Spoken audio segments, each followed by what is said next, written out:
नमस्कार, आप देख रहे हैं खबर फास्ट और मैं हूं आपके साथ शमशेर सिंह। लॉकडाउन 4 के आखिरी चरण में हरियाणा सरकार की तरफ से बड़ा फैसला लिया गया है।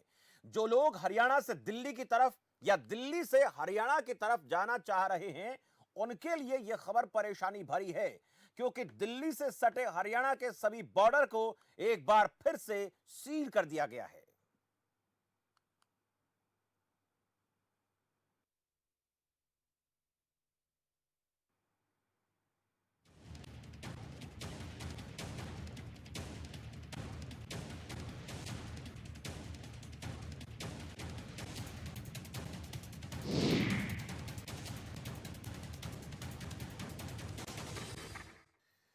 दिल्ली से सटे हरियाणा के बॉर्डर को फिर से सील कर दिया गया है। गुरुवार को हरियाणा के गृह मंत्री अनिल विज ने दावा किया कि राज्य में दिल्ली की वजह से मरीज बढ़ रहे हैं, इसलिए हरियाणा दिल्ली के सभी बॉर्डर को सील किया जा रहा है। दिल्ली से सटे फरीदाबाद, गुरुग्राम, सोनीपत, झज्जर को सील करने के आदेश दिए गए हैं और अब स्थिति फिर से पहले जैसी हो गई है। सिर्फ जरूरी सेवाओं वाले लोगों को ही दिल्ली आने जाने दिया जाएगा और कौन कौन लोग दिल्ली में आ सकते हैं वो आपको हम ग्राफिक्स के जरिए दिखा देते हैं। फल, सब्जी, दूध सप्लाई पर बैन नहीं है, ये लोग दिल्ली में आ जा सकते हैं। मूवमेंट पास वाले कोविड-19 हेल्थ वर्कर के लिए किसी प्रकार की कोई मनाही नहीं है। मूवमेंट पास वाले नॉन कोविड-19 ड्यूटी पर तैनात हेल्थ वर्कर को भी आने जाने की मनाही नहीं है। मीडिया कवरेज के लिए छूट है, लेकिन आईडी कार्ड जरूरी होगा और आईडी कार्ड के आधार पर हेल्थ सर्विस सरकारी सेवा में लगे लोगों को आने जाने की छूट रहेगी। ये तमाम वो लोग हैं जिनको आने जाने की छूट है, लेकिन बॉर्डर पर जो सख्ती दिखाने के आदेश सरकार की तरफ से दिए गए हैं, वहां पर हालात कैसे हैं, पूरी जानकारी हमारे संवाददाता आपको देंगे और इस वक्त बहादुरगढ़ बॉर्डर पर आपको लिए चलते हैं, जहां से ललित हमारे संवाददाता हैं, हमें ताजा जानकारी देंगे। ललित, बहादुरगढ़ बॉर्डर जो दिल्ली से सटा हुआ इलाका है और उसको भी सील करने के आदेश दिए गए, वर्तमान में स्थिति कैसी आप देख रहे हैं और लोगों को किस प्रकार से आने जाने में दिक्कत हो रही है? ललित। जी शमशेर, बिल्कुल मैं आपको बता दूं, जिस प्रकार से गृह मंत्री द्वारा जो आदेश जारी किए गए हैं बॉर्डरों को सील करने की बात की गई थी, इसी को लेकर पुलिसकर्मी यहाँ पर तैनात कर दिए गए हैं और जो भी वाहन चालक या कोई भी दिल्ली से आता है उसकी गहनता से जांच करवाई जा रही है। मैं आपको दिखाना चाहूंगा कि किस प्रकार से दिल्ली बॉर्डर पर गहनता से जांच की जा रही है और कोई भी व्यक्ति आता हो उसके पास अलाउड है, जो उनके पास ई पास है एंट्री मिलती है, या कोई स्वास्थ्य कर्मी या पुलिसकर्मी है उनको एंट्री मिलती है। इसके अलावा कोई किसी के पास नहीं है तो उन्हें एंट्री बिल्कुल भी नहीं मिलती। आप तस्वीर में साफ देख सकते हैं कि किस प्रकार से नाका लगाया गया है टिकरी बॉर्डर पर और यहाँ पर जांच की जा रही है। जांच के बगैर किसी भी व्यक्ति या आदमी को हरियाणा में एंट्री नहीं मिलती है, क्योंकि जिस प्रकार से दिल्ली में कोरोना का प्रकोप दिन प्रतिदिन बढ़ता जा रहा है, उसी की हिस्ट्री रखने वाले लोगों बहादुरगढ़ में भी और झज्जर जिले में कोरोना पॉजिटिव मिले थे। उसी को देखते हुए यह कदम दोबारा से उठाया गया है, क्योंकि हाईकोर्ट के आदेश के बाद यहाँ पर कुछ रियायतें दी गई थी। उसी को देखते हुए कल देर शाम में गृह मंत्री अनिल विज द्वारा यह आदेश जारी किए गए हैं कि दोबारा से बॉर्डरों को सील जाए और किसी भी व्यक्ति को बगैर परमिशन से हरियाणा में एंट्री नहीं मिलेगी।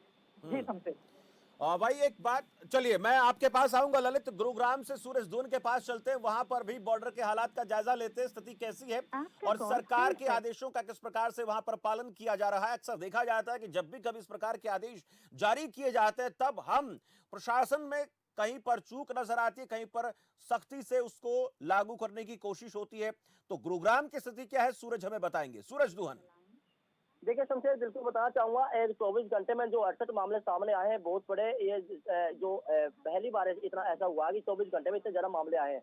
इसकी सख्ताई देखते हुए जो हरियाणा के जो गृह मंत्री हैं, उन्होंने लगातार ये आदेश जारी कर दिए कि जितने भी बॉर्डर हैं उनको सील किया जाए, क्योंकि लगातार गुरुग्राम में दिल्ली से जो आने वाले बॉर्डर हैं कि वहां पर बिना चेकिंग या बिना पास से कोई भी गाड़ी एंट्री नहीं हो सकती। हाँ, इतना जरूर शमशेर, सुबह 7 बजे से लेके सुबह 9 बजे तक हालांकि सख्ताई दिखी, क्योंकि जो भी राह चलने वाले जो मजदूर थे, जो साइकिल पर जाने वाले थे, सबको रोका गया।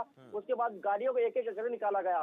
लेकिन अब जो बॉर्डर की स्थिति बताना चाहूंगा, अब जो स्थिति है वो सामान्य हो गई है। गाड़ियों को एक एक करके निकाला जा रहा है, लेकिन पूरी तरह बॉर्डर सील नहीं किए गए हैं। ऐसा क्यों है? ये बहुत बड़ी चूक नहीं कही जाएगी कि एक तरफ तो सरकार आदेश देती है, दूसरी तरफ गाड़ियों के आवागमन को लेकर कोई परेशानी नहीं है, तो फिर आदेशों को किस तरह से पालना हो पाएगी? बहुत बड़ा सवाल। देखिए बिल्कुल बड़ा सवाल तो ये है शमशेर, जिससे देखा जाए लगातार अगर बात की जाए कोरोना की महामारी की लगातार बढ़ती जा रही है। हरियाणा एक तरफ और गुरुग्राम एक तरफ हो गया है।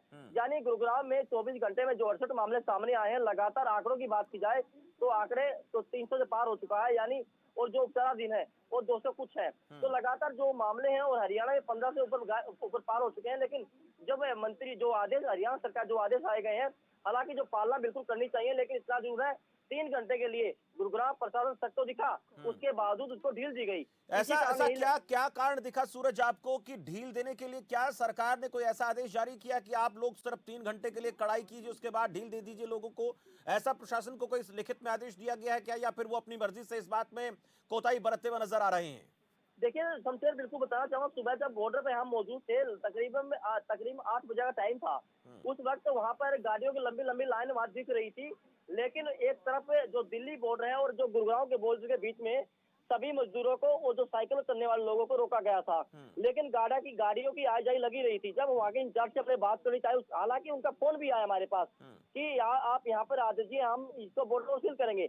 लेकिन कुछ ही देर पहले जब हमने फोन किया तो उन्होंने कह दिया कि अभी बॉर्डर बिल्कुल सामान्य है, हमने सील नहीं किया। यानी उसको कहीं ना कहीं यही लगता है कि जो छूट है वो दोबारा दी गई है, लेकिन उसकी पालना क्यों नहीं की गई, क्योंकि लगातार जो ये पूछेंगे, हम पूछेंगे ऐसा क्यों हुआ। सूरज आप बने रहे, मैं इस बीच मुकेश राजपूत के पास चलूंगा, फरीदाबाद से हमें ताजा जानकारी देंगे।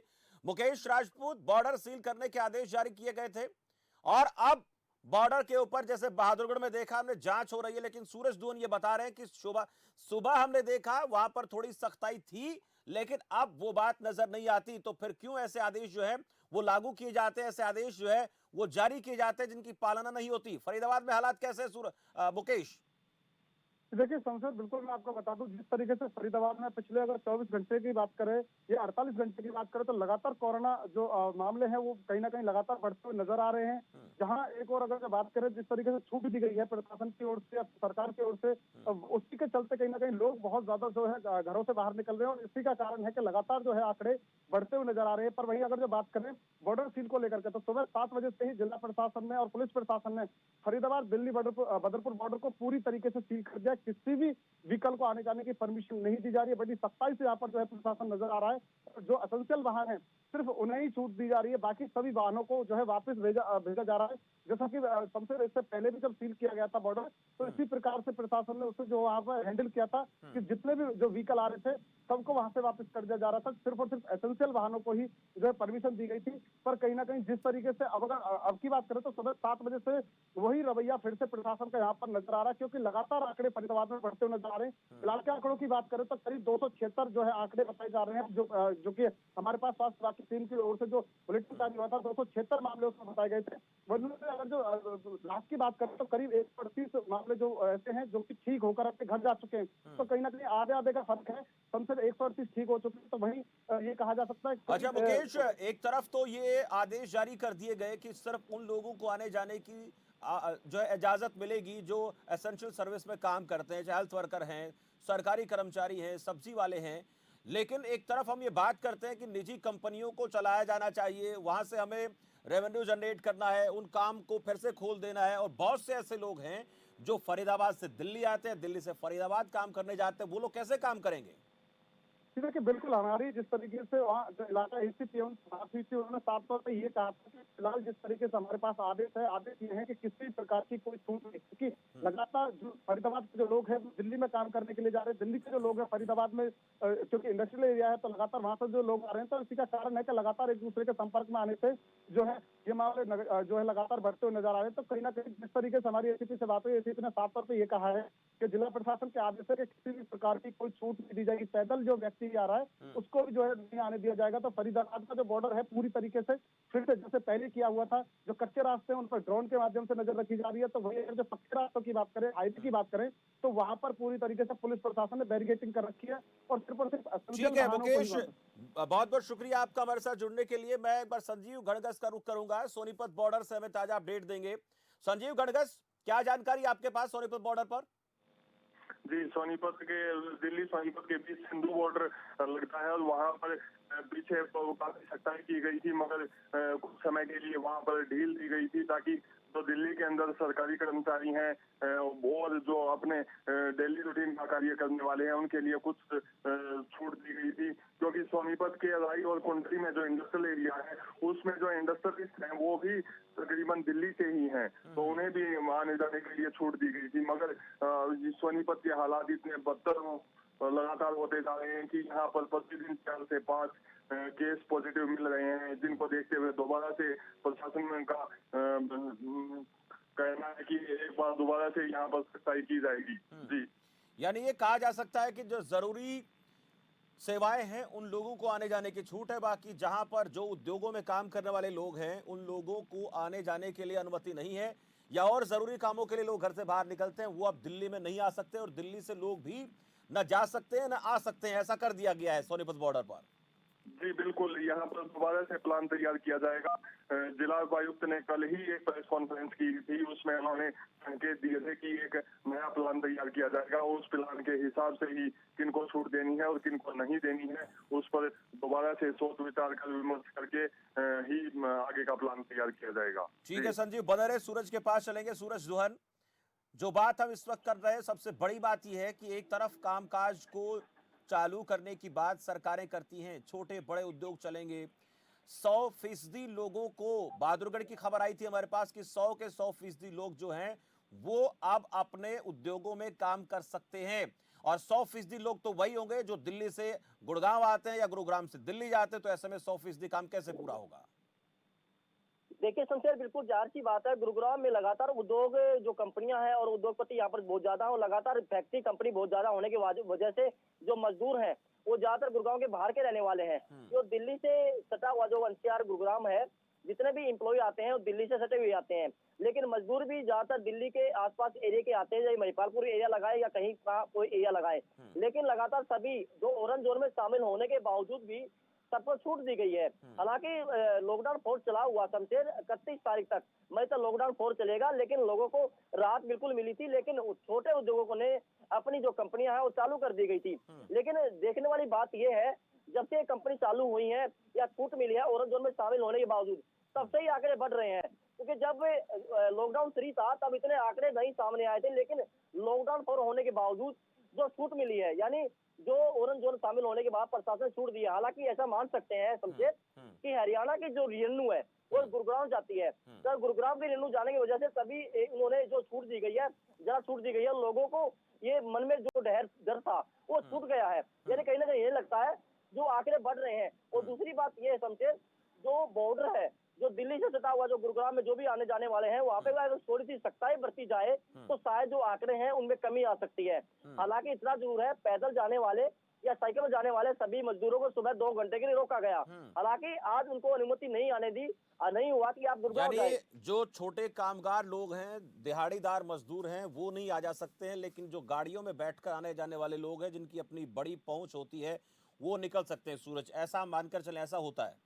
देखिए शमशेर, बिल्कुल ऐसा बोल सकते हैं, ऐसा होता भी है। दूसरी बात ये है कि दूसरी बात ये है शमशेर कि अभी जो बॉर्डर की स्थिति बताए, अभी हाल जो बताए, सुबह 2-3 घंटे के लिए हालांकि जो सख्ताई हुई थी, लेकिन वो सख्ताई ट्रैफिक पे नहीं हुई, यानी कोई भी गाड़ी को चेक नहीं किया गया। सिर्फ दिल्ली और गुरुग्राम के बॉर्डर के बीच में जो वहाँ पर स्थान है, जो एरिया है, वहाँ पर सभी मजदूरों को इकट्ठा होने दिया।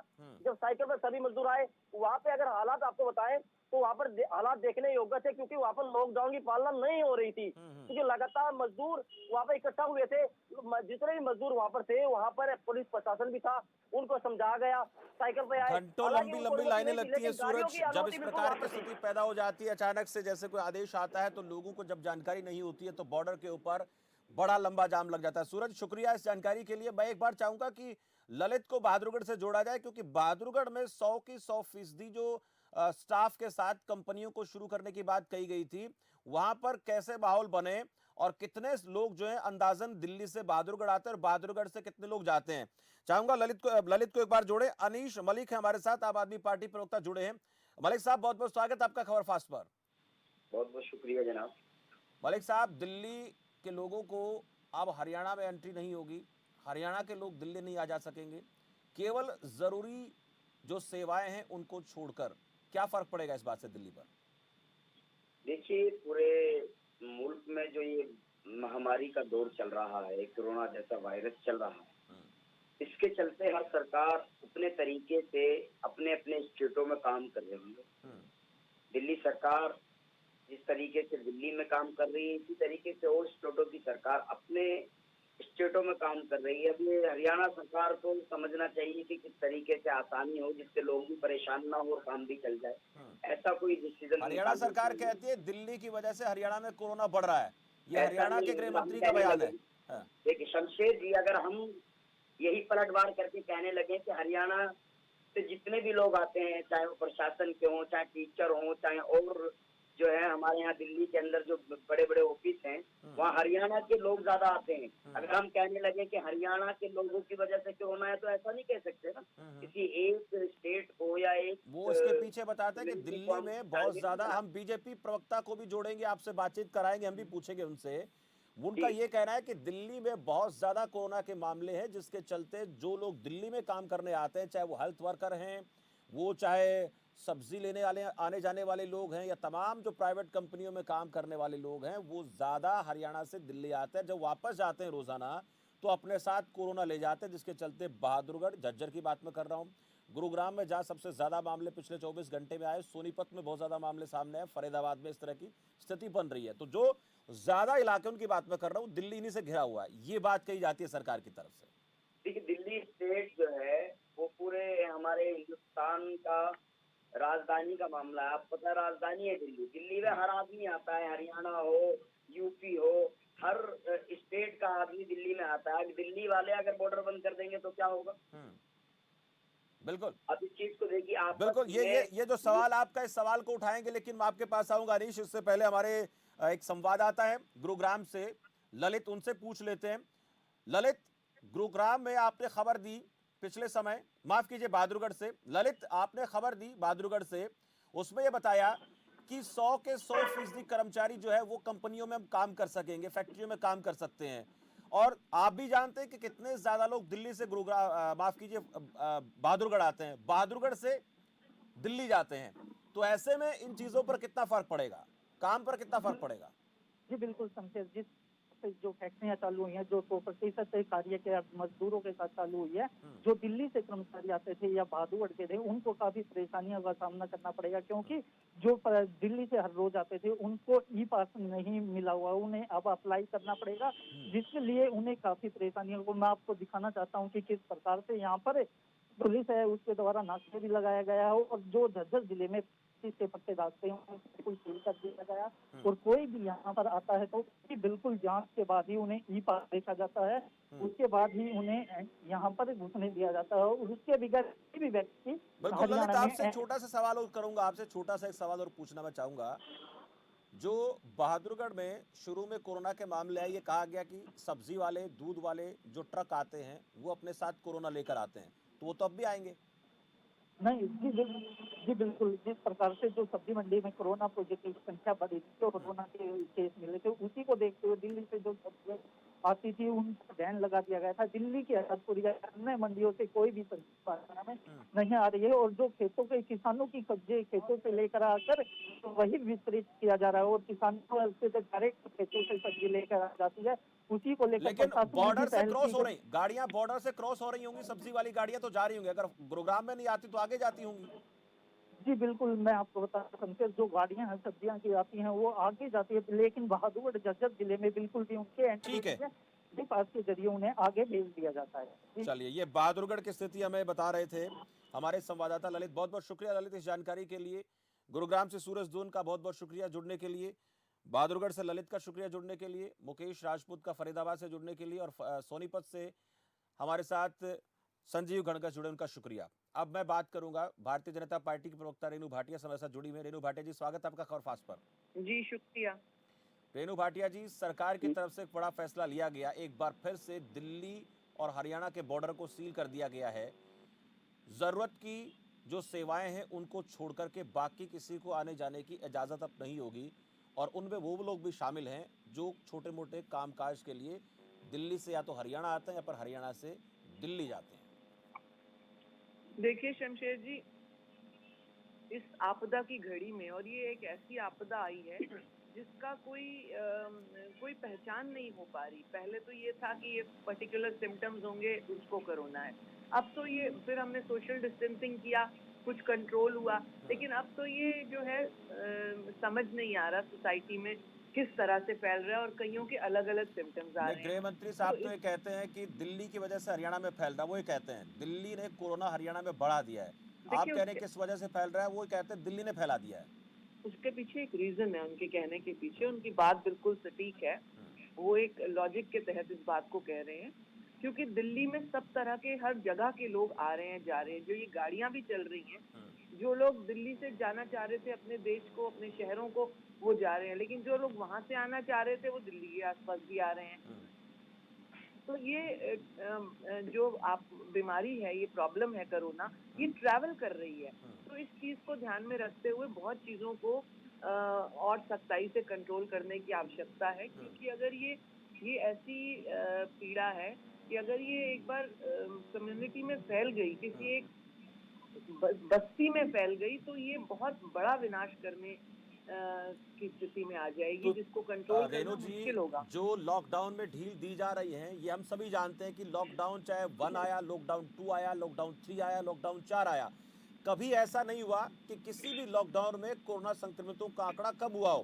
केंद्र सरकार की तरफ से राज्य सरकारों पर बात छोड़ दी जाती है, लॉकडाउन 4 लगा दिया जाता है। लॉकडाउन 4 लगने के बाद क्या आंकड़े कम हुए? हर रोज 6 से 7 हजार लोग सामने आ रहे हैं, और ये तो वो लोग हैं जिनकी सिर्फ जांच हो पा रही है। अगर सही लोगों की, सभी लोगों की एक साथ जांच हो जाए तो मामले बढ़ भी सकते हैं।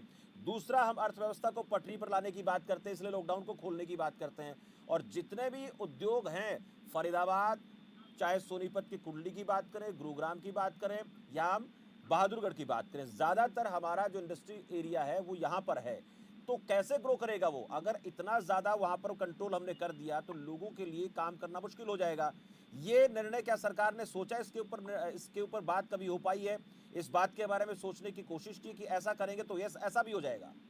देखिए, आपने माननीय प्रधानमंत्री जी को एक बार नहीं 4 और 5 बार सुना, जब उन्होंने हर प्रदेश के मुख्यमंत्री से वार्ता की, और 10-10, 8-8 घंटे की वार्ता हुई, जिसमें ये डिटेल डिस्कशन था, अधिकारी भी मौजूद थे, जिसमें ये डिटेल डिस्कशन था कि किस राज्य में किस तरह के सिम्टम्स आ रहे हैं, किस वजहों से आ रहे हैं, और ये कोरोना उधर फैलने का पर्टिकुलर राज्य में क्या है, तो उसको उस तरीके से लिया जा रहा है। परंतु जब आप पूरा टोटल सिनेरियो देखते हैं, तो यही निष्कर्ष निकल रहा है बार बार कि जितने भी लोग ट्रैवल कर रहे हैं आसपास से, मैं अपने गांव जाने के लिए उत्तर प्रदेश जा रहा हूँ, उत्तर प्रदेश वाला अपने घर आने के लिए हरियाणा आ रहा है, हरियाणा वाला अपने घर जाने के लिए राजस्थान जा रहा है, तो ये जो ट्रैवलिंग सिस्टम स्टार्ट हो गया, यदि ये ना किया जाता तो आप जानते हैं, आपने कई बार डिबेट में भी दिखाया, अपनी न्यूज में दिखाया कि विपक्ष किस तरह की बातें कर रहे थे कि लोग अपने घर जाने चाहिए। यदि ये रोका जाए तो इस तरह की बातें, अब नहीं रोका जा रहा, लोगों तो को क्या हम अपने ये घर माने, जाने। रेणु भाटिया जी, ये मानकर चले कि अब लॉकडाउन 4 के बाद जो कुछ फैसले लिए जाएंगे और ज्यादा कड़े हो सकते हैं, क्योंकि जिनको आना था वो आ चुके, जिनको जाना था वो जा चुके?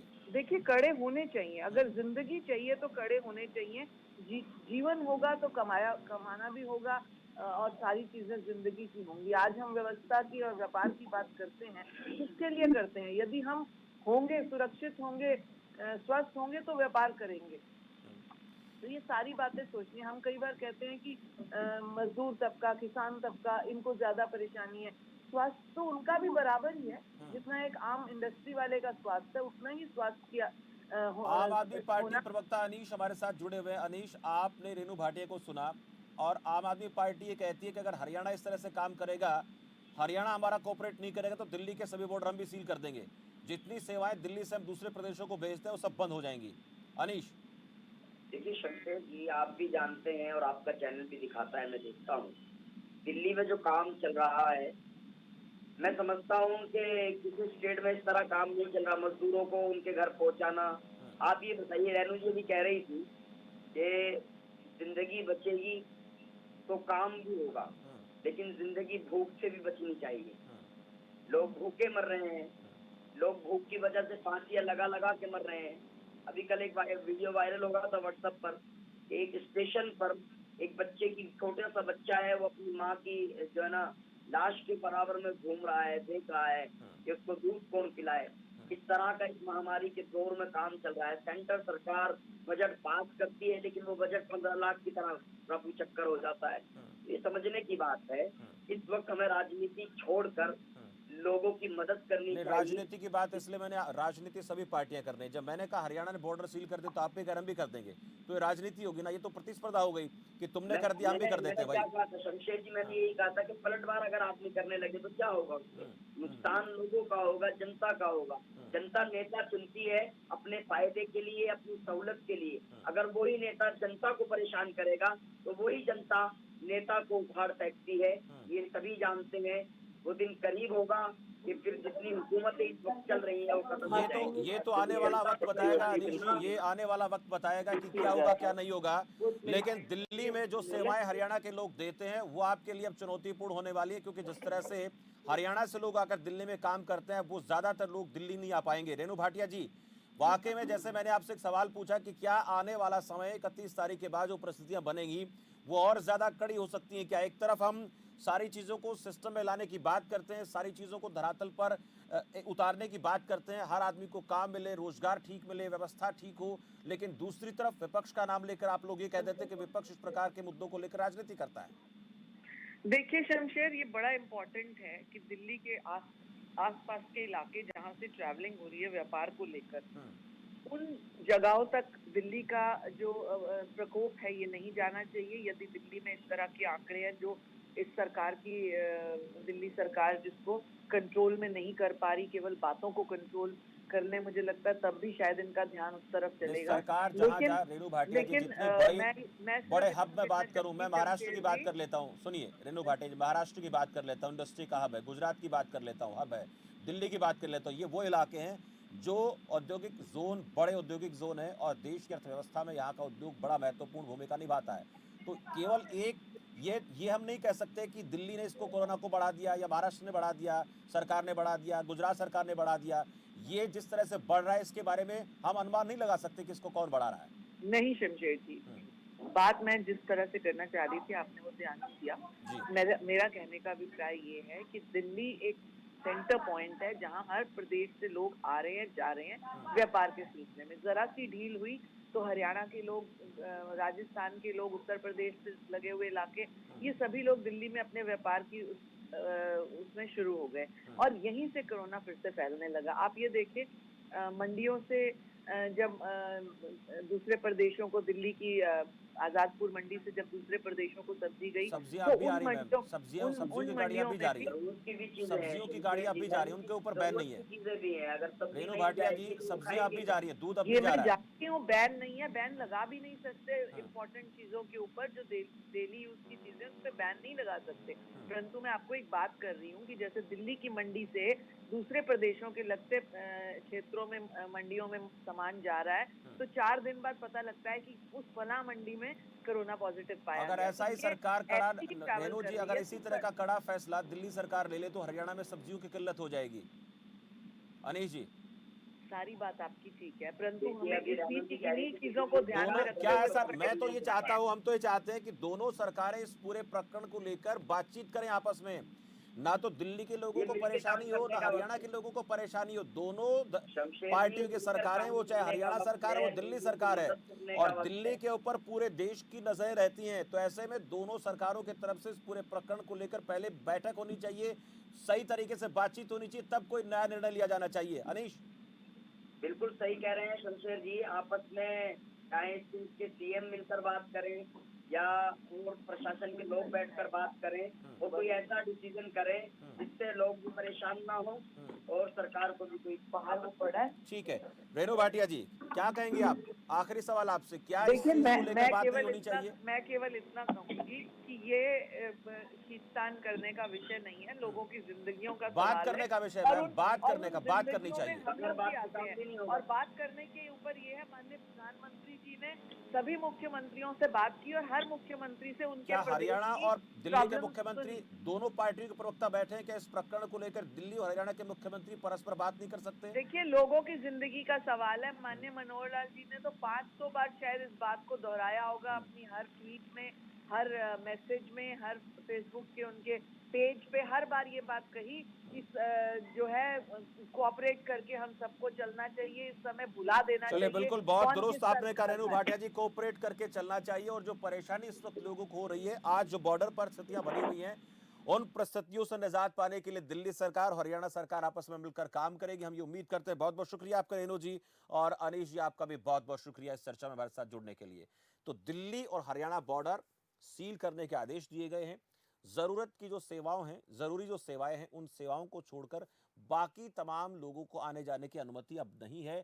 वो लोग जो कारखानों में काम करते हैं, निजी क्षेत्रों में काम करते हैं, उनको दिक्कत आएगी। जो लोग और किसी इंपॉर्टेंट काम के लिए घर से निकले होंगे, वो दिल्ली ना आ सकते, ना जा सकते हैं। एसेंशियल सर्विसेज जितनी भी हैं, वो लोग आ जा सकते हैं। वो हमने आपको ग्राफिक्स के जरिए एक एक करके दिखाया। लेकिन अब ऐसे में राजनीति जरूर होगी। दिल्ली सरकार ये कहेगी हरियाणा सरकार ने जो फैसला सुनाया है वो हमारे हिसाब से ठीक नहीं है। हरियाणा सरकार ये कहती है कि हम ये चाहते हैं कि कोरोना संक्रमण ना फैले। लेकिन ऐसे में जो बॉर्डर पर जाम की स्थिति पैदा होगी और बहुत से लोगों को कई जरूरी कामों के लिए घर से निकलना होगा, उन्हें बहुत बड़ी दिक्कत आ सकती है। अब देखना होगा इस निर्णय के आगे और क्या हो सकता है। फिलहाल इस खास चर्चा में इतना ही। मुझे दीजिए इजाजत और आप देखते रहिए खबर फास्ट। नमस्कार।